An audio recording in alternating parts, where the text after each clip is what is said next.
आपको यकीन नहीं होगा कि हमारे पीछे की जो ये बिल्डिंग खड़ी है, जो किसी भूत बंगले से कम नहीं दिखती है, वह एक रेफरल अस्पताल है। 30 बेडों का अस्पताल है, जिसका शिलान्यास कभी बिहार के मुख्यमंत्री जगन्नाथ मिश्रा ने किया था। यह अस्पताल अपने दिनों की खूबसूरती का, अपने दिनों की बेहतरीन अस्पतालों की स्ट्रक्चर को दर्शाता हुआ दिखाई देता है, जो अब बिल्कुल ही भूत बंगला में तब्दील हो चुका है। महज 30 से 35 वर्षों में यह बेहतरीन बिल्डिंग एक भूत बंगला में तब्दील होने की जो कहानी है, वो चीख चीख कर बयां कर रही है। इसके सामने जो बोर्ड सिर्फ नज़र आ रहे हैं आपको, इस पे लिखा हुआ है रेफरल अस्पताल, जिसका शिलान्यास माननीय मुख्यमंत्री जगन्नाथ मिश्रा के द्वारा संपन्न हुआ। लेकिन ठीक उसके बगल में आपको नज़र आएगा गोबर का ढेर और खेपड़ी का जो जलावन है, वो नज़र आएंगे। अंदर हम घुसते हैं तो इसकी जो बेंच और ये जो बेड है, वो नज़र आते हैं टूटे फूटे अवस्थाओं में। भूसे की ढेर नज़र आती है, जलावन का ढेर नज़र आता है, बेडें चीखती हुई नज़र आएगी, जो खुद एक इलाज की और अपनी इलाज करवाने के लिए वो दिखाई दे रही है। आपको कुछ और तस्वीरें हम दिखाएंगे यहाँ पे। इसके जो गेट हैं वो आपको चमकते हुए नज़र आएंगे। उसके जो ताले हैं, पता नहीं कौन सी धरोहर को वो संजोने के काम आ रही है। ये ताला जो है वो चमकता हुआ इस गेट में नज़र आ रही है। गेट काफ़ी मजबूत आपको दिख रहा होगा, जो बत्ती और बोरे की से बनी हुई है। दूसरा गेट भी आपको नज़र आएगा, उसमें भी ताले सिर्फ हैं, उसके अंदर पता नहीं कौन सा खजाना छुपा हुआ आपको नज़र आएगा।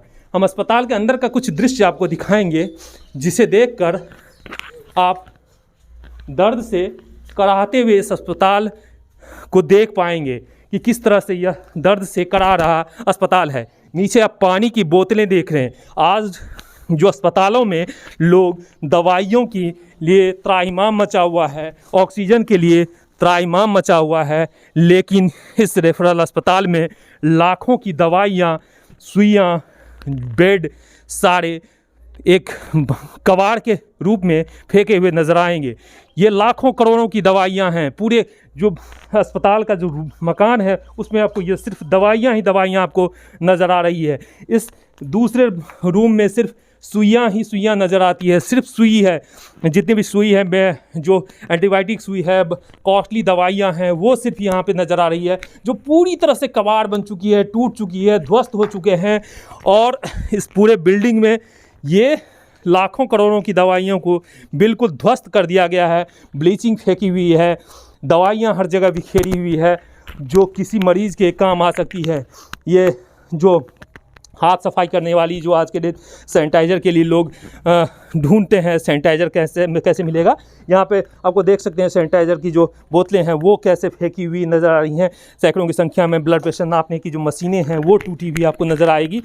बिल्कुल दवाइयाँ आपको और पानी की बोतलें, जो आज लोग एक एक बोतल पानी के लिए तड़पते हुए नज़र आते हैं, वो बोतलें पानी की यहाँ पे कबाड़ के रूप में नज़र आएंगी।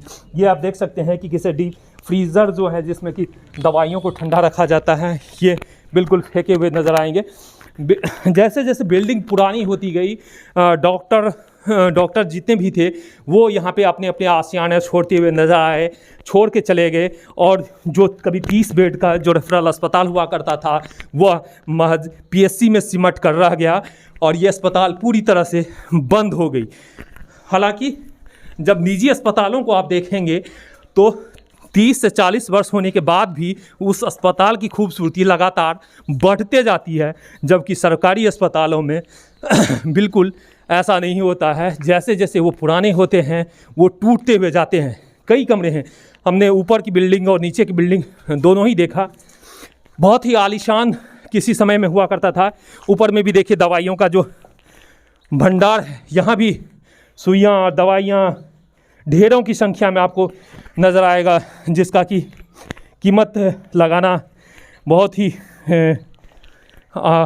मुश्किल नज़र आ रहा है, क्योंकि यह अनमोल है। और आज जो है सरकारी अस्पतालों में दवाइयाँ नहीं मिल रही है, सुइयाँ नहीं मिल रही है, लेकिन ये बंद हुए अस्पताल 8 से 10 वर्ष गुजर चुके हैं।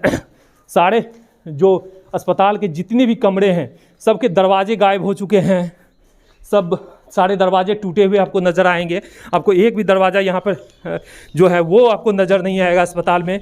कहाँ है अस्पताल का दरवाज़ा, कहाँ है अस्पताल का बेड। हाँ ज़रूर यहाँ पे कुछ जलावने जो ग्रामीण है वहाँ पे वो जलावन यहाँ पर उनके रखे हुए हैं नज़र आएंगे। ये यहाँ भी दवाइयों का भंडार है। ये दवाई जो है सुई है और दवाई हर जगह दवाई। शायद आज से 10 या 15 साल पहले जो अस्पताल में दवाइयों का जो भंडारण होता था वो बहुत ही बेहतरीन थी। इस कारण से यहाँ पे जो दवाई है वो काफ़ी ज़्यादा देखने को मिल रहा है। आज के समय में भले ही अस्पतालों में दवाई नहीं मिलती है, लेकिन शायद उस समय में काफ़ी ज़्यादा संख्या में दवाई मिलती होगी, जिस कारण से कि यहाँ पे आज भी दवाई जो है वो फेंकी भी नज़र आ रही है, जिसकी कीमत करोड़ों लाखों करोड़ों रुपये की शायद रही होगी।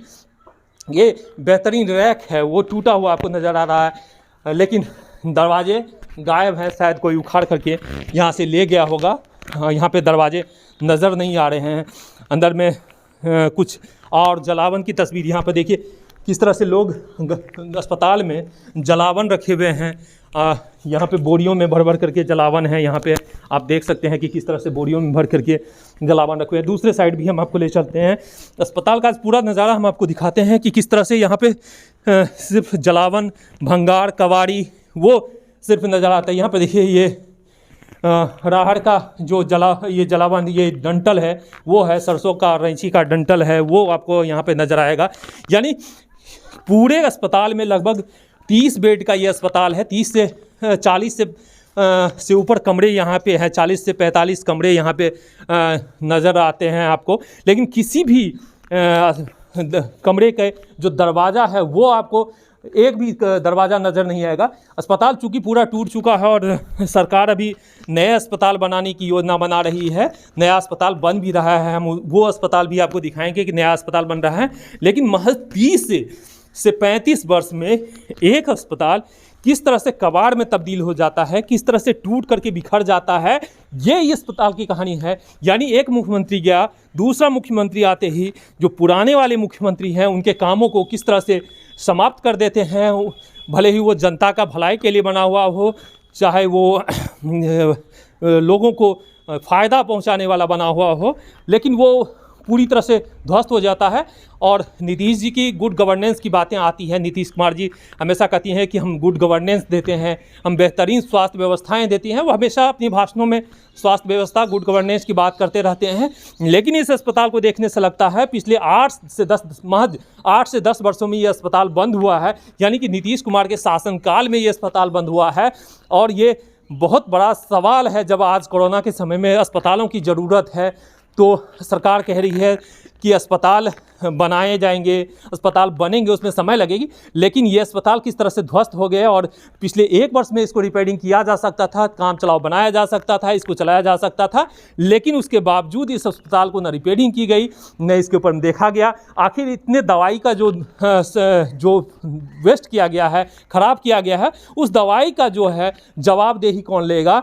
उस अस्पताल के जो स्ट्रक्चर हैं, जो उसमें बेडें थी, उसके जो टूटने का है वो जवाबदेही कौन लेगा। इस अस्पताल की जो किवाड़ें और जो अंदर रखे हुए सामान थे वो ले जाने वाले का जवाबदेही कौन लेगा, ये बहुत बड़ा सवाल है।